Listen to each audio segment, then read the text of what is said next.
WJBF Game Night Live. I'm Stephanie French, the halftime show, and we've had a very big announcement today from Coach Rick Knight from the Border Bowl South Carolina team. We're going to go ahead and listen to see what that announcement is.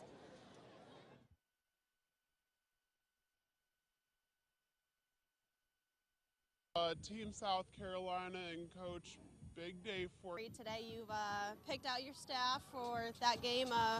Who do we have? We got Antoine Hillary, head coach at Strom Thurmond, Darrell Lilly, offensive coordinator at Wardlaw Academy, David Caney, offensive coordinator at Midland Valley, Dwayne Garrick, head coach at Barnwell, Thomas Coleman, offensive line coach at Thurmond, Heath Corley, defensive coordinator at Barnwell, Brian Thomas, head coach at North Augusta, Brian Neal, head coach at Aiken High, Alan Williams, defensive line coach at Midland Valley, Chris Hamilton, the head coach at South Aiken, and our honorary coach is going to be Hubert Morris, who coached at Strom Thurmond, North Augusta, and Wardlaw, won state championships at 2 of those places, so we're happy to have him. Awesome. Great coaching staff. You looking forward to it? Looking forward to it. Some of us will be doing it for the second year, and it'll be a lot of fun. Awesome. Well, we're looking forward to it, too. Thank you, Coach. Thank you. There you have it, the coaching staff for Team South Carolina for Border Bowl 3. Next week, tune in. We are going to have the coaching staff for Team Georgia. Lemuel Lackey will announce that at halftime. For now, we are going to listen to the Midland Valley Band.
Welcome back to WJBF Game Night Live. I'm Stephanie French. Halftime show going on right now, and I'm here with Sergeant Trelfer from the U.S. Marine Corps. Thanks for being here with us tonight.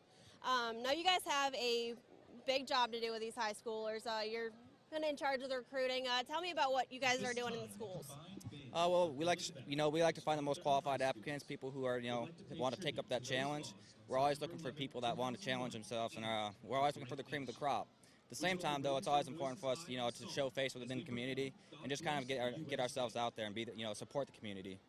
And of course, on a day like today, September 11th, the 14th anniversary, a lot of these kids that you guys are recruiting weren't there to see that in person or weren't old enough to remember it. How do you guys incorporate that into your recruiting now? We really don't address it as too much. We try to. It's a day that was just a tragic day. We don't really make it a recruiting effort though, and we don't use that for a recruiting effort. It's just not our business. And of course, now if somebody's watching this right now, what do you tell them as far as where they go for information if they're interested in joining? We're located in the Aiken Mall, right across from Books A Million, in between the Army and the Navy office. So that's where we're located, and we're there every day from about 8 to 8. Of course, a lot of good memories for you guys. What's your favorite? Mine personally, I got to go to the Philippines and we got to put on a show for the Filipino president. It was a very rewarding experience. I never got to do anything quite like it. I got to experience a new culture, and honestly, it was a blast. I had a great time. So a lot of traveling then. Definitely. Well, thank you for being here. Thank you for having me. We are going to listen to the Midland Valley Band now. I got the last one wrong. That was Strom Thurmond. Enjoy the music, and we will have Matt and Amy back in just a few minutes.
Thank you, Pride of the Valley and Rebel Regiment.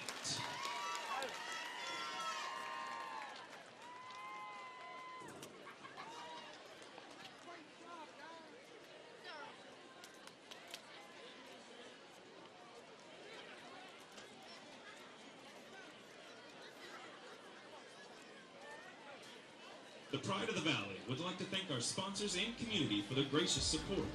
Without them, this performance could not be possible. We hope you will visit our concession stands and also patronize our many fine sponsors who bring our performances to audiences all over South Carolina.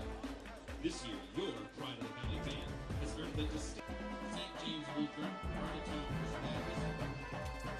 All right, back here for second half action. Midland Valley hosting Strom Thurmond, but it's been all Rebels after the very first drive for Midland Valley.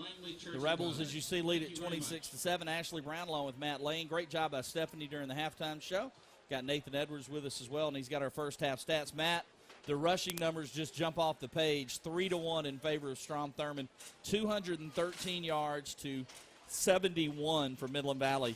122 for quarterback Tyrese Nix on 12 carries. Not much below that. You've got Gilchrist, 18 carries for 90 yards. They've combined for 3 touchdowns. Yeah, and Gilchrist a couple times taking the ball down to the 1-yard line. He already has 2 touchdowns, but could have a couple more if he was able to finish those off. But still got the touchdowns anyways. And Strom Thurmond's just looked so strong running the ball tonight. Passing, they've also got an advantage, 48-21 yardage-wise. 5 of 6 passing for Nick, 48 yards. And like you said, we've been talking about Daniel Carr. Nick has put together a great first half. Carr just 2 of 6 passing, 21 yards. He's been pressured pretty good back there and also had 1 long completion that was negated by penalty. Speaking of the penalties, Strom Thurmond 3 for 35 yards. And Midland Valley just 2 penalties for 15 yards, one of them very costly, though. Both teams have turned it over once. Third down conversions, though, for Strom Thurmond, a real key, Matt. 6 for 6 on third down. Midland Valley just 2 of 5.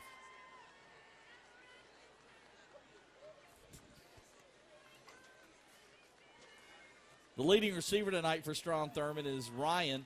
DeAndre Ryan, 4 catches, 46 yards.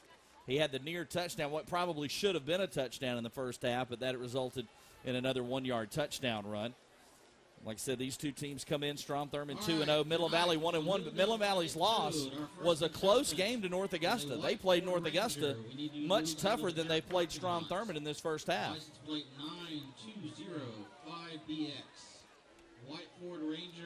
Next week, we head to Columbia County for WJBF Sports Game Night Live for a matchup between arch rivals Lakeside and Evans. Last year, that was a huge game. Evans dominated And everybody was expecting Lakeside to win that game last year. Evans dominated the game, and it really, well, bottom line, it knocked Lakeside out of the playoffs. Yeah. Always a quality game. There's always something on the line. Yeah, big rivalry both game. The teams. two schools just plain don't like one another, and that'll get that going next week. WJBF Sports Game Night Live. Our crew's done a great job all season long. Chris McCarthy and company making us look good. And do want to remind folks you can actually watch the game live on your smartphone, see replays, or watch the play-by-play broadcast from WJBF TV. It's all free from WJBF News Channel 6. Just go to the App Store on your smartphone, download the WJBF High School Sports app, and click on Game Night Live, and we will be live and in living color on your cell phone. Let's go down to Stephanie. I believe she's got Coach Rick Knight. Steph? Hey, guys. Well, Coach Knight, a rough first half for you guys, a big fumble turnover for you. What do you tell the guys in the locker room at halftime to correct that? Well, the biggest thing is we got to stop them on defense. We haven't played any defense yet, and it seems like we make a couple of good plays, but we give it up on third down. So we got to change that. We got to make something happen. Hopefully, got a good return here, and we can score and get back in the game, get a stop and score and stop them and so on. But they're not going to quit on me, so we'll be there to the end. Awesome. Well, they're waiting for us to get off the field so they can start the second half. Back up to you guys. All right, thanks a lot, Steph. There you see Coach Knight. He understands he's got a pretty big mountain to climb here tonight in this one.